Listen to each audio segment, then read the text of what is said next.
Welcome my YouTube channel. आज की मेरी वीडियो मेंडल के नियम चैप्टर में स्टार्ट कर चुकी हूँ। अपनी पहली वीडियो में आनुवांशिकी, जिसके बारे में मैंने आपको बहुत डिटेल्स में स्टार्टिंग से समझाया है और मैं आपको मेंडल के नियम बता रही हूँ। मेंडल के नियम 3 होते हैं। नंबर 1 प्रभाविता का नियम, नंबर 2 पृथक्करण का नियम, नंबर 3 स्वतंत्र अपव्यूहन का नियम।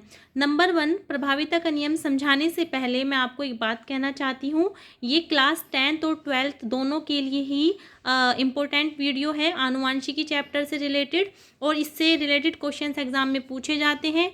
और एनसीईआरटी से अदर आपको इसमें कुछ नहीं समझाया गया है। जो एनसीईआरटी के सिलेबस में आपके है वही आपको मेरी वीडियो में देखने को मिलेगा, समझने को मिलेगा। चलिए स्टार्ट करते हैं। जब एक जोड़ा विपरीत लक्षण ध्यान में रखकर पौधों के मध्य संकरण कराया जाता है तो एक लक्षण छुप जाता है तथा एक लक्षण दिखाई देता है। आपको कुछ समझ नहीं आया होगा, चलो मैं दोबारा से आपको बताती हूँ।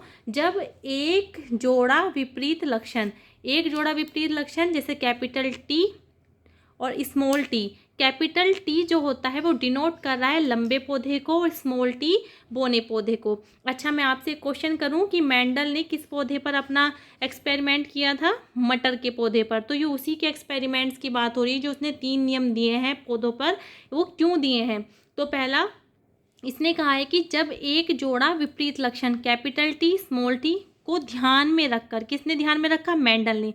जब एक जोड़ा विपरीत लक्षण ध्यान में रखकर पौधों के मध्य संकरण, ये रहा, ये कैपिटल टी तो लंबा पौधा हो गया, ठीक है ना, ये छोटे पौधे हो गए। हमने 2 तरह के पौधे लिए, उनके बीच संकरण कराया। तो F1 पीढ़ी जो सबसे पहली पीढ़ी हो, मतलब कि पौधों में आई, तो वे लंबे पौधों में आई। लंबे पौधे और बौने पौधों के बीच संकरण कराया गया तो सभी पौधे कैसे आए? लंबे आए। तो चलो अब थ्योरी देखते हैं। जब एक जोड़ा विपरीत लक्षण ध्यान में रखकर पौधों के मध्य संकरण कराया जाता है, यहाँ तक आपको समझ आया, तो एक लक्षण छुप जाता है। छुपा कौन है? बौना लक्षण, क्योंकि लंबा तो शो हो रहा है। और जो लक्षण, एक लक्षण दिखाई देता है, ठीक है ना, एक लक्षण ये रहा दिखाई देता है। जो लक्षण दिखाई देता है उसको हम प्रभावी लक्षण कहते हैं। और जो लक्षण छिप जाता है, जैसे कि इसमें बौने पौधे का लक्षण छिपा है, उसे अप्रभावी लक्षण कहते हैं। इसे ही हम क्या कह देते हैं? प्रभाविता का नियम कहते हैं।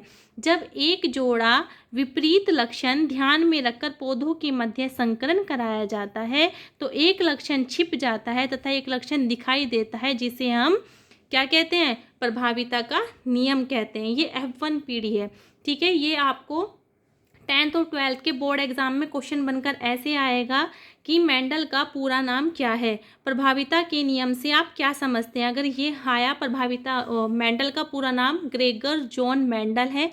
मैंने पहली वीडियो में आपको क्वेश्चन दिए हैं और उनका आंसर, पहले का आंसर है कि उन्होंने मटर के पौधे पर अपना एक्सपेरिमेंट किया है, और दूसरा क्वेश्चन था कि उनका पूरा नाम क्या है। उनका पूरा नाम ग्रेगर जॉन मेंडल है, ठीक है। और प्रभाविता का नियम का अगर क्वेश्चन बन के आया कि प्रभाविता के नियम से आप क्या समझते हैं, तो आप प्रभाविता के नियम ऐसे हेडिंग डालोगे, उसके बाद इसका ऐसे थ्योरी में उसको लिखोगे, उसके बाद ये इसका एग्जाम्पल क्रॉस बनाकर यहाँ पर इसको ख़त्म कर देंगे। चाहे आप 10th क्लास के स्टूडेंट हैं, चाहे आप 12th क्लास के स्टूडेंट हैं, तो आपको इस पर फुल मार्क्स मिलेंगे। अगर आपको मेरी वीडियो पसंद आई हो तो वीडियो को लाइक, शेयर और चैनल को सब्सक्राइब करना ना भूलें।